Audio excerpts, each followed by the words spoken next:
In the sun-scorched ledgers of the Old West, some stories are written in ink and others in blood. We often hear tales of hardened lawmen and notorious outlaws, their legends carved by the gun and the gallows. But this is not one of those stories. This is the account of a woman who stood against the tide of frontier justice, a healer named Gabriella Monroe. In the town of Redemption, Gulch, she looked upon a condemned man, Wyatt Whiskey Cole, and saw not a monster, but a memory. She saved him from the hangman's noose with a plan born of desperation and forgotten kindness. But what happens when the ghost you save from the gallows refuses to disappear? He returns. Not for gold, not for revenge, but for the one thing he never knew he'd lost: the heart of the woman who dared to set him free. The heat in Redemption Gulch, Arizona territory was a physical presence in the summer of 1885. It pressed down from a bleached white sky, baked the very life from the cracked earth of the main street, and warped the air into a shimmering haze. For Gabriella Monroe, the heat was a constant reminder of the fever that had taken her parents years ago, leaving her the sole proprietor of Monroe's apothecary and a life of quiet, meticulous solitude. Her shop was an oasis of cool shadows and the layered scents of dried lavender camphor and horehound. It was a place of order in a town that teetered on the edge of chaos. Gabriella, at 26, was considered by the townsfolk to be a permanent fixture, as reliable and unchanging as the distant mesas. With her hair pinned in a severe bun and her hands perpetually stained with herbal powders, she was respected for her remedies, but kept at a polite distance. She saw the secrets of the town in the poultices she mixed for bar-fight bruises, and the tonics she sold for nervous dispositions, but she held them all in confidence, a silent keeper of Redemption Gulch's pains. That suffocating July Tuesday, a different kind of fever gripped the town. It wasn't sickness, but a grim, anticipatory bloodlust. They were going to hang Wyatt Whiskey Cole. The gallows, a fresh-cut skeleton of pine, had been erected in the town square overnight. Its stark angles were an affront to the morning sun. Sheriff Bartholomew Kane, a man whose gut strained the buttons of his vest and whose justice was as unyielding as granite, had made sure the whole territory knew about it. Wyatt Cole, the last of the notorious Cinder Creek boys captured after a botched bank robbery in Prescott, was to be made an example of. Gabriella watched the proceedings from the shaded doorway of her shop. The townsfolk gathered their faces, a mixture of morbid curiosity and righteous fury. They spoke of Cole in hushed, fearful tones, recounting tales of his gang's raids with the kind of embellished dread that turns men into myths. They said he was a devil with a colt, a man with ice in his veins, who had shot a bank teller in cold blood. Sheriff Kane stood on the steps of his office, basking in the attention. "This is a new day for Arizona," he boomed, his voice carrying over the crowd. "A day where lawlessness is met not with negotiation, but with a rope. Wyatt Cole represents the rot that we are here to cut out." From her vantage point, Gabriella could see the prisoner being led from the jail. He wasn't the hulking monster of the town's whispers. He was tall but lean, with the kind of wiry strength that comes from a life lived on the trail. His hands were bound in front of him, his face a mask of bruises and grime. But it was his eyes that caught her. Even from a distance, beneath a shock of dusty brown hair, she could see they weren't the eyes of a cold-blooded killer. They were the color of a stormy sky, and in their depths she saw not malice, but a bone-deep weariness, and something else, a flicker of defiance that refused to be extinguished. As they forced him toward the gallows, his gaze swept across the crowd, past the jeering faces, the fearful eyes, the self-righteous glares. For a fleeting second, his eyes met Gabriella's. There was no plea in them, No recognition, just a brief, startling moment of connection, two solitary souls in a sea of noise. Then he was gone, his back to her, as he ascended the 13 steps. The town held its breath. The preacher, a nervous young man named Father Michael, offered a rushed prayer that was mostly lost to the wind. Sheriff Kane read the sentence with performative gravity. Gabriella's heart hammered against her ribs, a frantic bird trapped in a cage. Her mind, usually a calm repository of tinctures and dosages, was a maelstrom. Every instinct, every fiber of her being screamed that this was wrong. Not just the grim spectacle of death, but something deeper. Something personal that clawed at the edges of her memory. She clutched the doorframe, her knuckles white. The image of the outlaw was suddenly superimposed with another, a skinny boy with the same stormy eyes, standing between her and the coiled fury of a diamondback rattlesnake on a long-forgotten summer afternoon. A boy who had disappeared from her life almost 15 years ago. A boy named Wyatt. Not an outlaw, just Wyatt. The hangman adjusted the noose. Sheriff Kane smiled a predator's triumphant curl of the lip.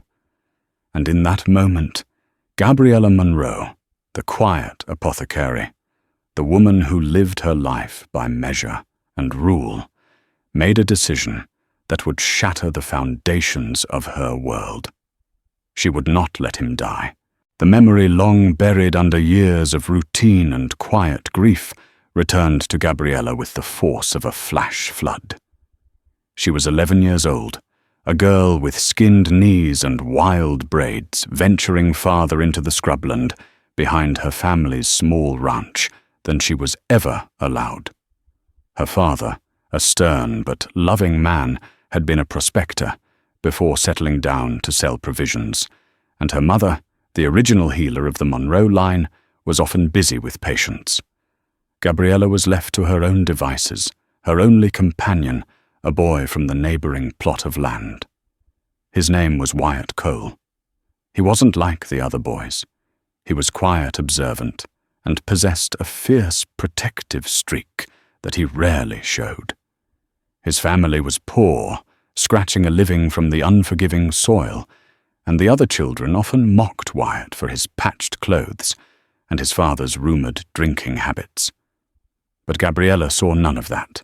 She saw the boy who could identify any bird by its call, and who knew where the wild raspberries grew thickest. That day she'd been chasing a horned lizard when she'd nearly stepped on it. The rattlesnake coiled in the shade of a mesquite bush had been invisible until its terrifying buzz filled the air. She froze, a scream caught in her throat. The snake's head rose, its tongue flicking its body, tensing to strike. Before she could even process the danger, Wyatt was there.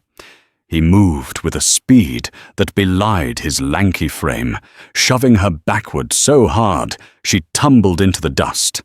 He didn't have a stick or a rock. He just stood his ground, a scrawny boy of 12, facing down sudden death, his stormy eyes locked on the serpent. He stomped his foot hard once, twice. The snake, startled by the aggressive vibration, hesitated. In that split second, Wyatt grabbed her hand and pulled her away, running, until their lungs burned and the buzzing was a distant memory. He never spoke of it again. A week later, his family was gone. Their small homestead was empty, the windows boarded up. Rumor had it his father, shamed by debt, had packed them up in the middle of the night and simply vanished. Gabriella had waited by the fence line for days, hoping to see her friend again, but he never came back. Until today. Until she saw him on the gallows. Back in the present, the roar of the crowd faded to a dull hum in her ears. The man on the platform wasn't Wyatt Whiskey Cole, the notorious outlaw. He was Wyatt Cole, the boy who had stood between her and a poised rattler. A debt was owed. For the rest of the day, as the town celebrated its grim victory, and Sheriff Kane accepted congratulations at the saloon, Gabriella worked with a feverish intensity she hadn't felt in years. Her mind, trained in the precise art of combining compounds, began to work on a different kind of formula, a recipe for impossible escape. She knew the town doctor, old Doctor. Peterson was more often drunk than sober. He would be the one to pronounce the body dead. Sheriff Kane, for all his bluster, was a man of arrogance, not detail. He would want the body buried quickly, a final, unceremonious stamp on his authority. The undertaker, Mr. Gable, was a timid man who feared the dead and would do his work hastily. These were the variables. The constant was the gallows. Her plan began to form, audacious and terrifyingly dangerous. It relied on her unique knowledge. She went to the back of her shop to a locked cabinet where she kept the most potent and dangerous herbs. The ones her mother had warned her were a whisper away from being poisons. She pulled down a jar of dried wolf's bane. Aconite. In a small dose it could be used for fevers, but in a slightly larger one it could slow the heart to a terrifyingly faint, almost imperceptible rhythm. Next, she took a vial of belladonna extract, the deadly nightshade. A drop or two would dilate the pupils and create a pallor of death, mimicking the vacant stare of a corpse. Finally, she ground a root known as bloodroot, which, when mixed with alcohol, could induce a state of deep paralytic unconsciousness that closely resembled rigor mortis for a short time. The combination was a razor's edge. Too little, and he would still be alive enough for the doctor to notice. Too much, and she would be completing the hangman's job herself. Her hands, usually so steady, trembled as she measured the powders onto a small scale.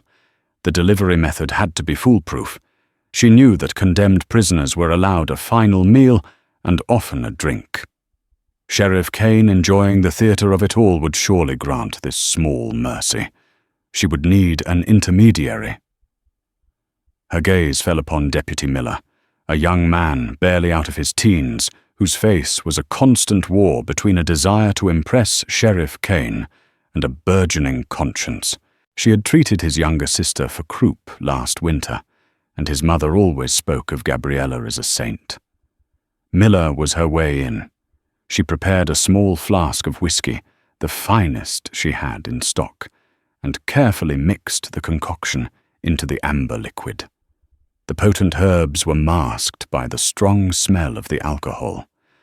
Now came the hardest part, convincing the deputy to commit an act that could see him dangling from the same gallows.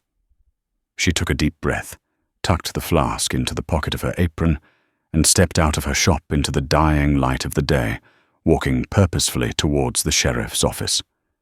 The shadow of the gallows stretched long across the street, pointing directly at her. The air in Sheriff Kane's office was thick with the smell of stale cigar smoke and self-satisfaction. Kane himself was holding court with two sycophantic cattle ranchers, his laughter a booming, unpleasant sound. Gabriella waited patiently by the door until he acknowledged her with a dismissive wave. "Miss Monroe, what can the long arm of the law do for you?" he asked, a smirk playing on his lips.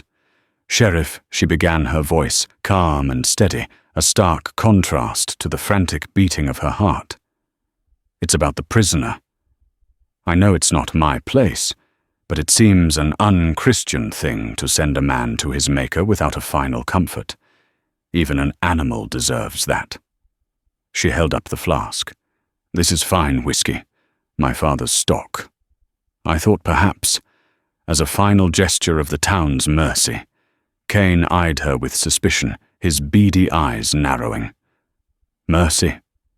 He showed no mercy to that bank teller in Prescott. The papers said the teller was alive, Sheriff. Wounded but alive, she countered gently, having scoured the week-old newspaper from Phoenix that morning. "I'm not defending his crime. I am merely appealing to the part of you that represents civilization in this dusty place." Her calculated flattery worked. Kane's chest puffed out. He saw himself as a pioneer of order, a grand figure. The idea of performing a magnanimous act that cost him nothing appealed to his vanity. "Very well, Miss Monroe. A fine Christian sentiment," he declared grandly. He turned to his deputy. "Miller, take this to the condemned. See that he gets it with his supper." Deputy Miller, who had been watching the exchange with wide, nervous eyes, took the flask from Gabriella. His hand brushed hers, and she saw the conflict churning within him. He was a good boy in a bad man's employ. "Ma'am," he mumbled, his gaze quickly dropping to the floor. That was the first hurdle. The second would be the hanging itself. The next morning, the crowd gathered again, smaller this time, the initial fervor having cooled to a grim sense of duty. Gabriella stood in her usual spot, her body rigid with tension. She watched as they brought Wyatt out. He walked with a strange deliberation, his face pale, but his stormy eyes were clear. He had drunk the whiskey, her poison, her prayer. He ascended the steps, his movements slightly sluggish. When the noose was placed over his head, he didn't flinch. He looked out over the crowd, and once again his eyes found hers. This time there was something else in them. Not recognition, not yet. But a flicker of question, a silent acknowledgement of the strange gift of whiskey from a faceless woman. He gave a tiny, almost imperceptible nod. Sheriff Kane gave the signal. The trapdoor sprung open with a sickening crack. Wyatt's body dropped. There was a sharp jolt as the rope went taut. But then, something was wrong. There was none of the horrid, thrashing struggle that usually accompanied a hanging. His body swung limp and lifeless, a dead weight from the very first second. The crowd murmured. It was too quick, too clean. Gabriella felt a wave of nausea. Had she miscalculated? Had the shock of the drop killed him instantly, or worse, had the dose been too strong, poisoning him before the rope ever tightened? Dr. Peterson was summoned. He ambled up to the swinging body, reeking of cheap gin. He put a hand to Wyatt's neck, then his chest. He listened for a moment, his expression blank. Well, Kane barked, impatient. "Neck's not broken," the doctor slurred. "But there's no pulse, not a flicker. Heart's given out from the shock, I reckon. He's dead, Sheriff. Dead as a stone." Relief and terror warred within Gabriella, leaving her weak-kneed. It had worked. The wolfsbane had slowed his heart to a point that a drunken, incompetent doctor couldn't detect it. Kane spat on the ground. "Good riddance. Cut him down. Gabe'll get this trash in a pine box and underground before sundown. I don't want the stink of him lingering in my town." The undertaker and his son brought a crude wooden coffin. They handled the body with a distinct lack of care, dumping it in the box and nailing the lid shut with hurried, echoing blows. Gabriella watched every movement, her mind racing. The belladonna would wear off first, his pupils returning to normal. The bloodroot and wolfsbane would hold for another 6 to 8 hours. She had a window, but it was closing fast. She let the crowd disperse, waiting until the undertaker's wagon had rumbled off toward the small cemetery on Boot Hill. She then closed her shop, hanging a sign that read, "Closed for inventory," and slipped out the back. She had a shovel hidden in the tall grass behind her property, and a small cart she used for gathering herbs. As twilight bled across the sky, casting long purple shadows, Gabriella Monroe made her way to the cemetery. The act of digging up a grave, even a fresh one, was a violation that sent shudders through her. Every scrape of the shovel against the rocky soil sounded like a gunshot in the profound silence. She worked frantically, her muscles screaming, her lungs burning. Finally, she hit the cheap pine of the coffin. With trembling hands, she used the shovel as a lever, prying at the lid. The nails shrieked in protest as they came free. She threw the lid aside and stared down. In the gloom, Wyatt Cole lay perfectly still. His skin had a waxy pale sheen. His eyes were closed. For a heart-stopping moment, she thought she had failed, that she had gone through all this only to rob a corpse. She reached down her fingers, brushing against the cold skin of his neck, searching for the faint, thready pulse she prayed would be there. Nothing. Tears of despair pricked her eyes. "Wyatt," she whispered, her voice breaking. And then his eyelids fluttered. A low, ragged gasp for air escaped his lips, a sound that was both horrifying and the most beautiful thing she had ever heard. His stormy eyes opened, dilated and unfocused, and stared up at her, at the star-dusted sky above the open grave. The ghost of Redemption Gulch had returned to the world of the living. Waking up was like swimming up from a deep black ocean. First came a dull, throbbing ache in his neck and a fire in his lungs. Then sound the rasp of his own breathing and the frantic whisper of a woman's voice. When Wyatt Cole managed to pry his eyelids open, the first thing he saw was a halo of dark hair silhouetted against a sky full of stars. He was lying on his back, the hard ground beneath him, and the air tasted of damp earth and something sweet like lavender. Panic, cold and sharp, seized him. The last thing he remembered was the rough texture of the rope against his skin, the jeering faces, the sickening drop. He tried to sit up, a strangled cry escaping his throat. "Easy, easy," the voice soothed.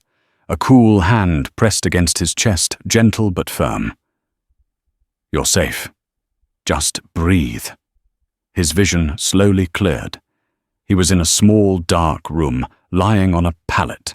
The woman leaning over him was the one from the apothecary shop, the one who had watched him from her doorway, her face unreadable in a sea of hate. What?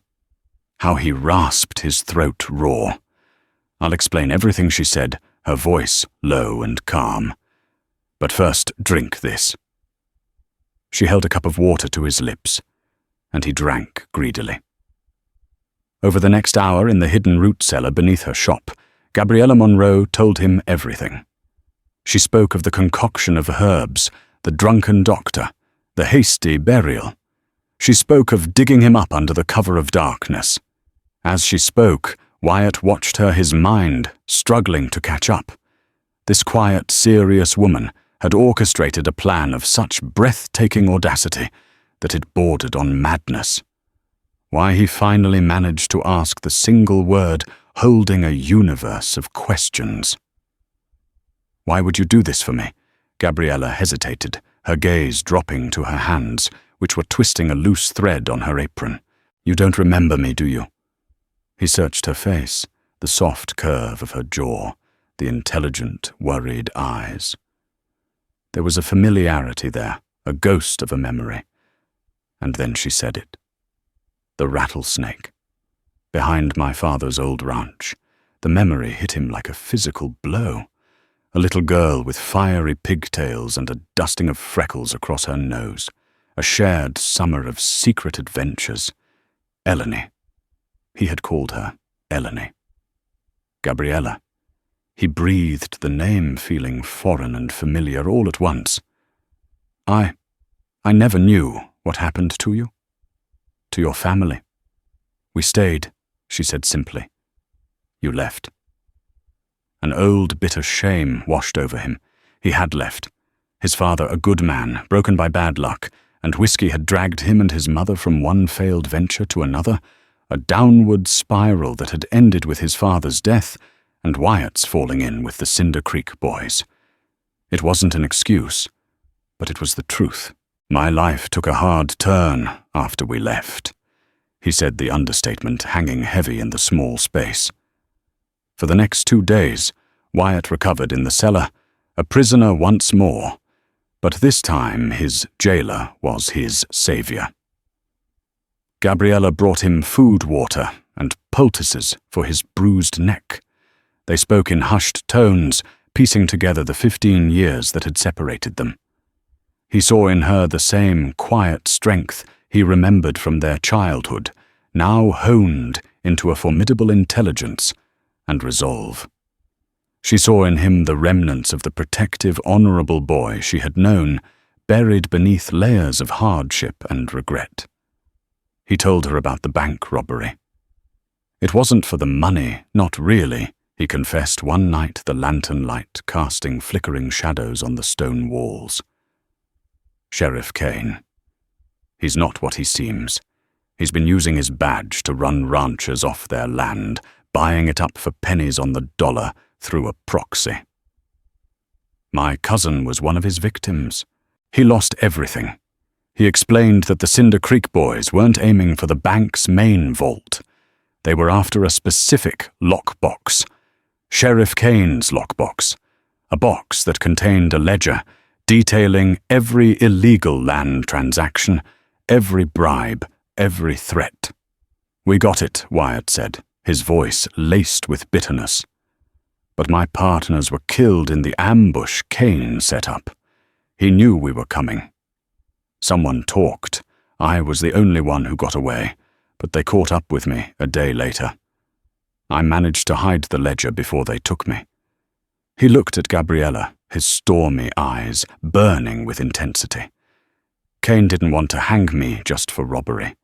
He wanted to hang me to make sure that ledger stays buried forever." A cold dread washed over Gabriella.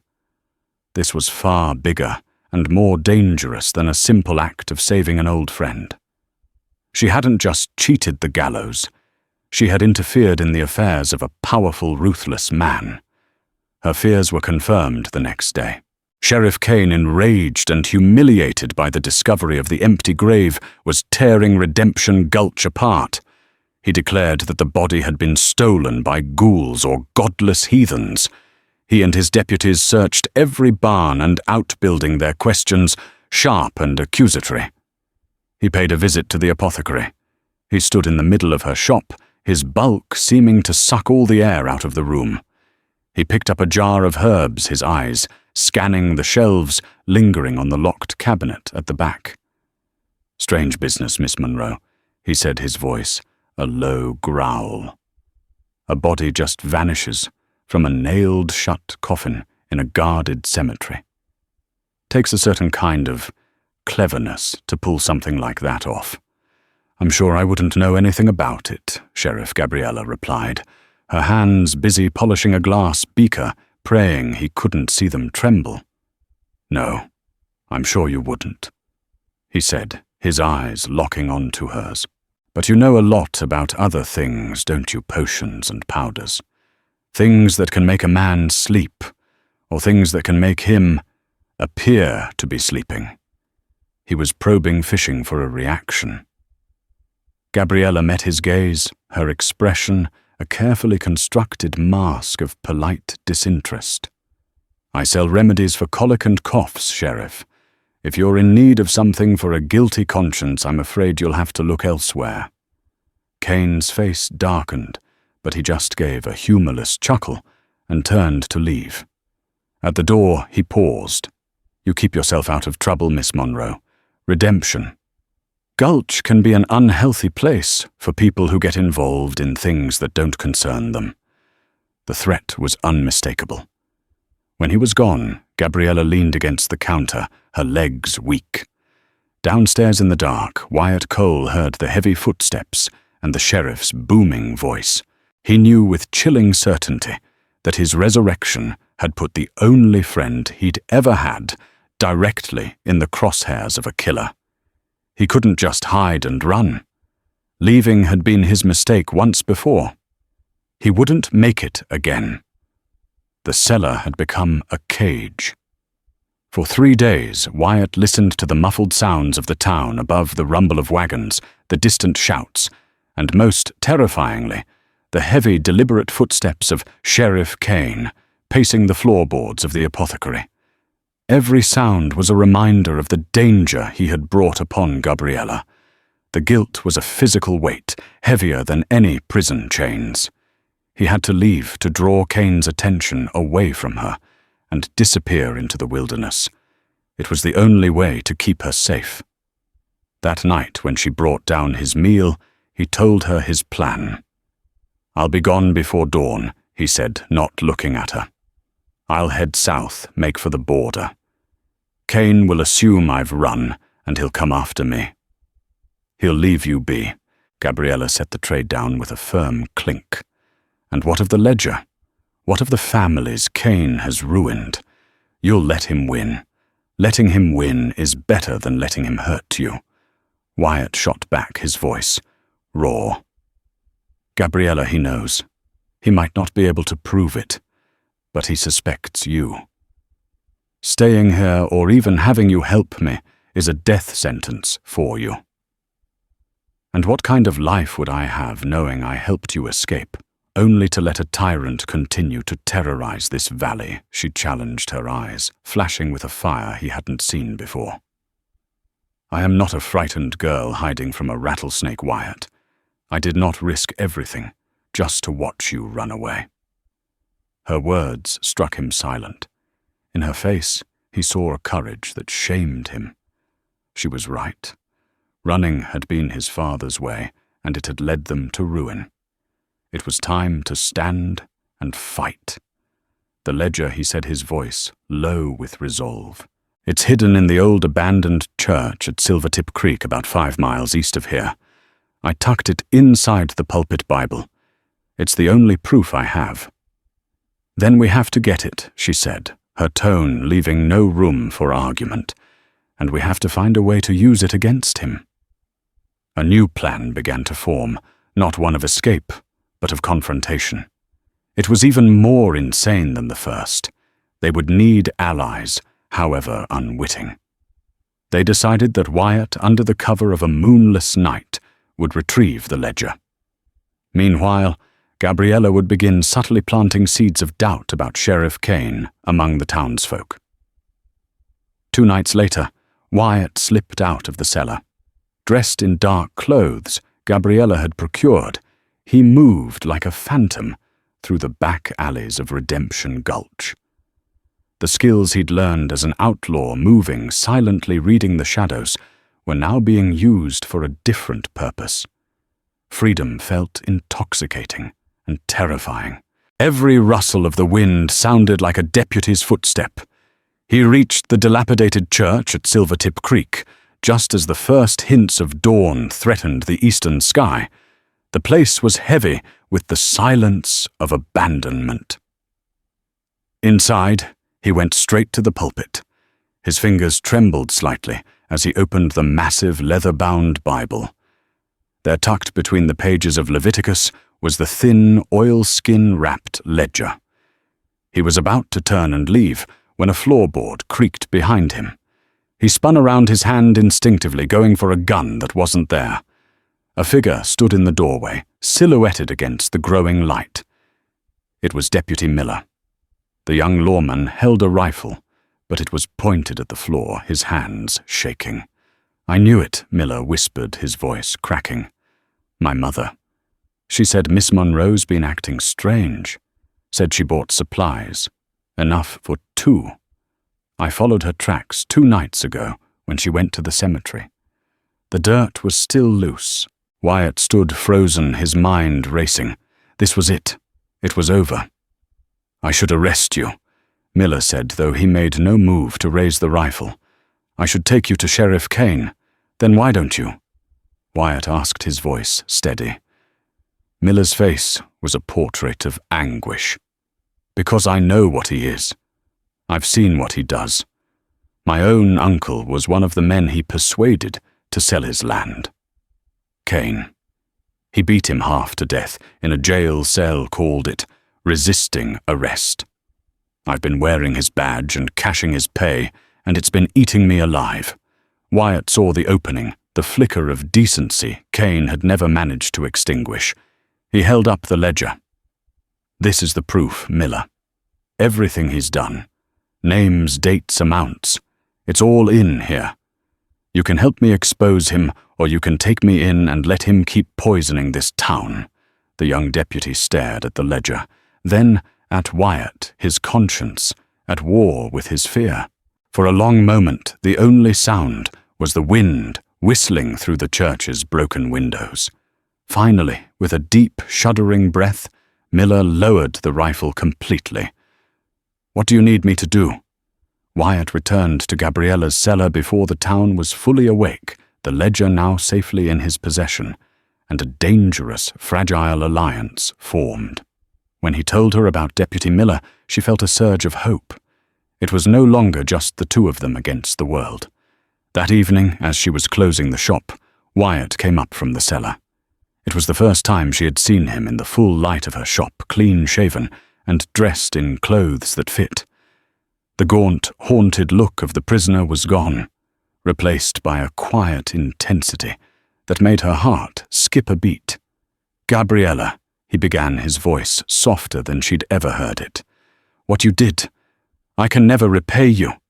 There is no debt to repay, Wyatt," she said, turning to face him. He took a step closer, the space between them suddenly charged with unspoken emotion. "Isn't there you saved my life? And not just from the gallows. Out there, riding with the gang. I was already dead. I just hadn't stopped breathing yet. You reminded me of who I was, of the boy who knew the difference between right and wrong." He reached out his calloused fingers, gently touching her cheek. The contact was like a spark sending a jolt through her. She had spent her life tending to the hurts of others, but no one had ever looked at her the way he was looking at her now, with a mixture of awe, gratitude, and a tenderness that made her feel seen for the first time. He didn't return for revenge. He didn't return for the ledger. He had returned for this. He had returned for her. In the quiet of the apothecary, surrounded by the scent of herbs and remedies, the outlaw Wyatt Cole leaned in and gently kissed the woman who had brought him back from the dead. It was a kiss that sealed their pact and set them on a collision course with the full, unbridled fury of Sheriff Kane. Sheriff Kane was not a patient man. The mystery of Wyatt Cole's vanishing corpse had curdled from a public embarrassment into a personal obsession. He felt the town's silent judgment, saw the whispers behind cupped hands. His authority, once absolute, was showing cracks, and his instincts, honed by years of brutal self-preservation, all pointed to one place, the quiet, unassuming apothecary at the end of the street. He couldn't prove a thing. Gabriella Monroe's life was a fortress of routine and propriety. But Kane didn't need proof. He needed leverage. He began his assault not with fists or guns, but with the slow, insidious poison of power. First, he declared a new town ordinance. All medicinal preparations and poultices were to be inspected and approved by Dr. Peterson for safety. It was a transparent farce. The drunken doctor would simply be a rubber stamp for Kane's harassment. Deputies began showing up at Gabriella's shop daily, rummaging through her inventory, contaminating her sterile jars, and driving away customers with their looming presence. Her business, her only source of independence, began to wither. Next, Kane targeted her reputation. He started rumors, his voice dripping with false concern in the saloon. He spoke of how strange it was that Miss Monroe, a spinster, kept such odd hours, how her mother had dabbled in folk magic that wasn't entirely Christian. He implied that a woman with such knowledge of herbs could just as easily harm as heal. In the superstitious heart of the frontier, doubt was a weed that grew fast. People who had once greeted her with respect now averted their eyes, crossing the street to avoid her doorway. Through it all, Gabriella maintained a steel composure in public, but in the evenings, Wyatt saw the toll it was taking. He saw the flicker of hurt in her eyes, the exhaustion in the slump of her shoulders. "This is my fault," he said one night, his fists clenched in helpless rage as he listened from the cellar. "He's punishing you for what I did." "He's punishing me because he's afraid," Gabriella corrected him, her voice firm despite her weariness. "A cornered animal is always the most vicious. This just means our plan is working." Miller said the town council is starting to ask questions about the sheriff's land acquisitions. Deputy Miller had become their lifeline. He fed them information about Kane's movements, and in turn used the information from the ledger to anonymously fuel the council's suspicions. He confirmed that a federal marshal was due to pass through Redemption Gulch in a week's time on his circuit. That was their deadline. They had to expose Kane before the marshal arrived, presenting him with a case so undeniable he would have no choice but to act. Kane, sensing his control slipping, decided to escalate. He needed a reason to get inside her shop to tear it apart from floor to ceiling without any pretense. He found his excuse in Tommy Gable, the undertaker's young son. The boy had been caught stealing apples from the general store. It was a minor offense that would normally result in a scolding.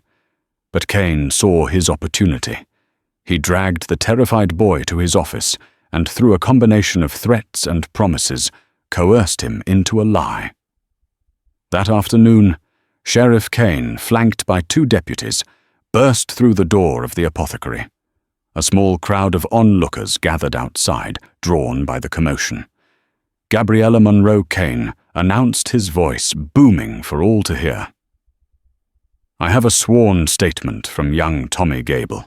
He claims you sold him a pep tonic last week that made him feel strange and dizzy.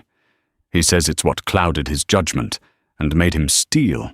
You are under arrest for corrupting a minor with your dangerous concoctions." Gabriella stared at him aghast. The charge was ludicrous, a complete fabrication, but she knew that didn't matter. It was the pretext he needed. "Sheriff, that's absurd. I've never sold that boy anything but wormwood for his father's horse," she protested, her voice ringing with indignation. "Tell it to the judge," Kane sneered. "Deputies search the premises, every inch of it. Confiscate all of these so-called remedies as evidence." He grabbed her arm, his grip like a vice. Panic flared in Gabriella's chest, not for herself but for Wyatt, hidden just a few feet below them in the cellar, the entrance concealed beneath a heavy rug and a display case. If they found him, they would both hang. As the deputies began to ransack her meticulously organized shop, pulling jars from shelves and dumping their contents onto the floor, Kane shoved her toward the door. For a moment, her eyes met the terrified gaze of Tommy Gable, who was watching from across the street, his face pale with guilt. Down below, Wyatt heard everything. The accusations, Gabriella's protest, the sound of his world being torn apart above him. He heard her cry out in pain as Kane manhandled her.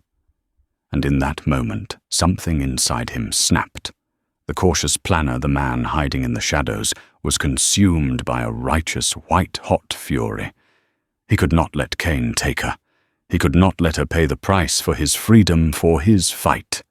He checked the Colt revolver that Miller had smuggled to him, its weight a familiar, grim comfort in his hand.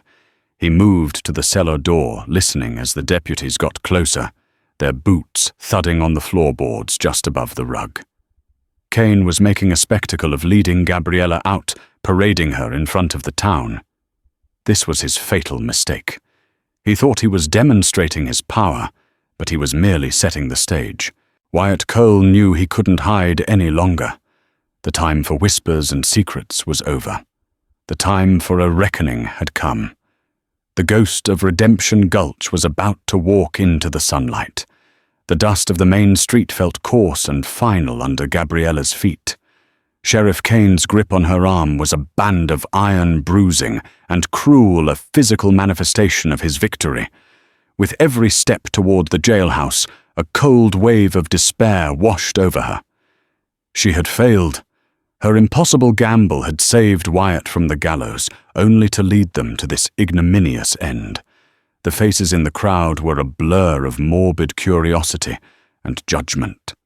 They saw a disgraced spinster being hauled away, her carefully constructed life collapsing into ruin.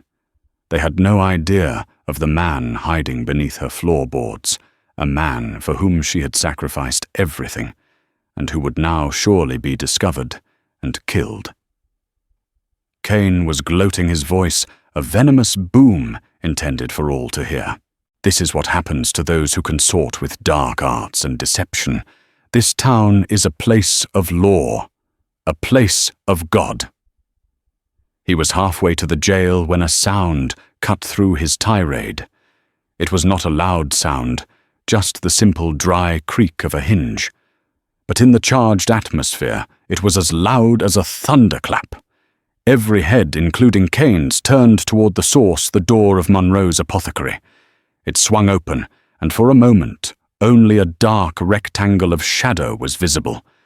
Then a figure stepped out, moving from the cool darkness into the searing, unforgiving sunlight. A collective gasp swept through the crowd like a prairie fire. It was Wyatt Cole. He was not the bruised and bloodied outlaw they had watched drop from the gallows. He was not the pale, lifeless body they had seen nailed into a pine box. He stood tall and resolute, his face clean-shaven, his posture straight. The sun caught the dusty brown of his hair and glinted off the worn handle of the Colt revolver, holstered at his hip. In his left hand, he held a thin, oilskin-wrapped ledger. His stormy eyes, clear and cold with righteous purpose, swept over the stunned faces of the townspeople before landing with the force of a physical blow on Sheriff Bartholomew Cain. Cain froze mid-stride. The color drained from his face, leaving behind a pasty, slack-jawed mask of pure terror. He released Gabriella's arm as if he'd been burned, his hand hovering instinctively over his own pistol. Cole. He choked out the name, a ragged, disbelieving whisper. The ghost he had buried had returned to haunt him in the broad light of day. Wyatt took a slow, deliberate step forward, the crunch of his boot on the dusty street, the only sound in a world that had gone utterly silent. "Hello, Sheriff." His voice was unnervingly calm, yet it carried across the silent square with the chilling authority of a judge. "I believe you have something of mine." His gaze flickered to Gabriella, who stood frozen between the two men, her heart hammering against her ribs. Her. For a moment, Cain's mind scrambled for a rational explanation, anything to ward off the impossible truth before him. "It's a trick," he roared, his voice cracking, trying to rally the terrified crowd. "A devil's illusion. A doppelganger sent to test us. There's a demon in this town, all right," Wyatt said, taking another measured step forward, closing the distance. He held up the ledger. "But it's not me. I have a little book you might recognize, Sheriff, the one you kept so carefully hidden. Your book." He stopped in the center of the square, a solitary figure holding the town's fate in his hand. "This ledger tells a story," he announced, his voice rising to include every man and woman watching. "It's a story about a lawman who swore to protect the people of this valley, but who instead became their predator." He opened the book. It speaks of the Abernathy family, how their well mysteriously went foul a week before you offered to buy their land for 1/10 of its worth. He looked into the crowd and found the face of Old Man Abernathy's brother. "It's in here, Patrick. The payment you were told came from a land company in Phoenix. It was drawn from the same account where the sheriff deposited a bribe from the railroad 2 days earlier." A low, angry murmur started to build. "And what about the Miller Ranch?" Wyatt continued, his eyes finding the young deputy, who stood pale and trembling behind his boss. "The ledger details how you foreclosed on a loan that didn't legally exist, Sheriff. How you threatened to arrest George Miller's son on a false charge if he didn't sign the deed." Lies, Cain bellowed, sweat beading on his forehead. He turned to his deputy. "Miller, arrest this man. He's a condemned felon. Shoot him if you have to." All eyes fell on Deputy Miller. It was the moment of his reckoning. He looked from Cain's panicked, snarling face to Wyatt's calm, steady gaze. He saw the faces of his neighbors, their expressions hardening from confusion to cold fury. He saw Gabriella Monroe, standing with a quiet dignity that shamed the sheriff's blustering. The weight of his own complicity of his uncle's ruin settled upon him. He took a deep, shuddering breath and made his choice. He stepped forward, his pistol already drawn from its holster, but he didn't point it at Wyatt. He leveled it with a shaking but determined hand squarely at Sheriff Kane's chest. "He's not lying," Sheriff Miller's voice was barely a whisper, but it rang with the conviction of a confession. "My uncle told me what you did. I was too afraid to believe him." He looked at the townsfolk, his voice growing stronger. "He's not lying. It's all true. The betrayal was Kane's undoing." The last pillar of his authority had crumbled. He was alone, surrounded, his web of deceit torn to shreds. He saw it in the eyes of the crowd. No longer was he a symbol of order, but a common thief, a tyrant exposed. Panic gave way to a primal, cornered animal rage. He had nothing left to lose. With a guttural snarl, he lunged for his gun. He was fast, his movements born of desperation. But Wyatt was faster, his movements born of purpose. Wyatt's Colt seemed to leap into his hand, a fluid, practiced motion. A single shot cracked through the air, sharp and deafeningly final. It was not a shot to kill. It was a shot to end the fight, a punctuation mark on Kane's brutal reign. The bullet tore through the fleshy part of Kane's shoulder. The sheriff cried out a high, thin sound of pain and shock and stumbled backward. His pistol, only halfway from its holster, clattered uselessly into the dust. He collapsed to his knees, clutching his bleeding shoulder. No longer a formidable lawman, just a broken, defeated man. For a heartbeat, the town remained frozen. Then the spell broke. Gabriella rushed forward, her eyes searching Wyatt for any sign of injury. He met her halfway, his gun already holstered, his gaze softening as he looked at her. "Are you all right?"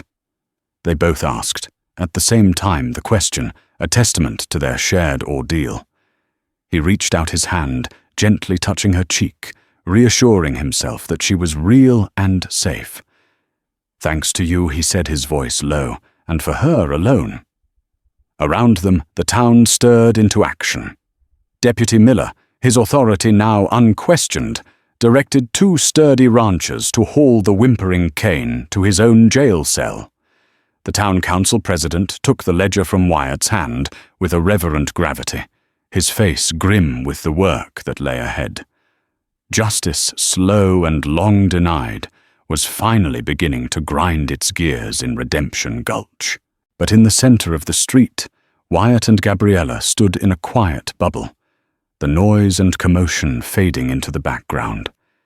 He took both of her hands in his calloused palms, a warm, grounding presence against hers. "I have to go," he said softly, the words heavy with a regret that tore at him. "The federal marshal is due soon. Miller will tell him everything, but I'm still an escaped prisoner. They'll have to take me in." Gabriella's heart sank, but she nodded, understanding. "Will they listen? About the ledger, about Kane?" "They'll listen," he said with a new confidence. "Miller and the whole town will be my witnesses. It won't be a short fight, and it won't be easy, but I might not have to run forever. I can clear my name. The right way." He looked at her, his stormy eyes full of a future he had never allowed himself to imagine. "When this is all settled, and it will be settled, I'm coming back, Gabriella. I'm not leaving you again. I spent half my life running from the past. You've given me a reason to build a future." Tears welled in her eyes, but she refused to let them fall. She squeezed his hands, pouring all her strength, her faith, her love into the simple gesture. Somewhere quiet, she whispered, echoing his words from the cellar. "Somewhere to wait. I'll be here." He had returned to her town to clear his name, but he had stayed for her. He had come to claim her heart, and in the process had reclaimed his own honor. He leaned down and kissed her a gentle, lingering promise in the middle of the chaos. It was a kiss that sealed their past and promised their future. Then, with a final reluctant look, he let go of her hands. He turned, walked to the livery, with a purpose that drew no argument, and emerged moments later on a sturdy bay mare. He rode to the edge of town and paused, turning in the saddle for one last look at her, a silent vow passing between them across the dusty distance. Gabriella Monroe stood her ground, watching until he was a small, solitary figure against the vast, crimson-streaked sky, riding not as an outlaw into the sunset, but as a free man into the dawn. And she knew with a certainty that settled deep in her soul that he would keep his promise. He would return. And so the story of Gabriella Monroe and Wyatt Cole was etched into the history of Redemption Gulch.